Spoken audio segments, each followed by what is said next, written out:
மயிலாடுதுறையில் நீட் தேர்வை நடத்துவதில் முற்றிலும் தோல்வியடைந்து விட்டதாக குற்றம் சாட்டி மத்திய அரசை கண்டித்து காங்கிரஸ் கட்சியினர் ஆர்ப்பாட்டத்தில் ஈடுபட்டனர்.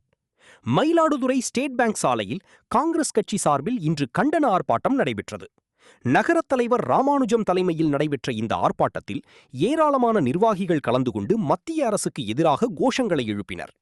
தொடர்ந்து சிபிஐ இயக்குனர் பிரவீன் சூட்டின் பதவிக்காலத்தை நீட்டிப்பதற்காக நடைபெற்ற தேர்வுக்குழு கூட்டத்தில் முறையான முழு பட்டியலை வழங்காமல் பிரதமர் மோடியின் விருப்பத்திற்காக ஒருதலைபட்சமாக முடிவு எடுக்கப்பட்டுள்ளதற்கு கண்டனம் தெரிவித்தும் அரசியல் உள்நோக்கத்துடன் இந்த பதவி நீட்டிப்பு வழங்கப்பட்டிருப்பது ஜனநாயக விரோதச் செயல் என்றும், மேலும் அண்மையில் நடைபெற்ற நீட் தேர்வு வினாத்தாள் கசிவு காரணமாக 22 லட்சம் மாணவர்கள் பாதிப்படைந்துள்ளனர்.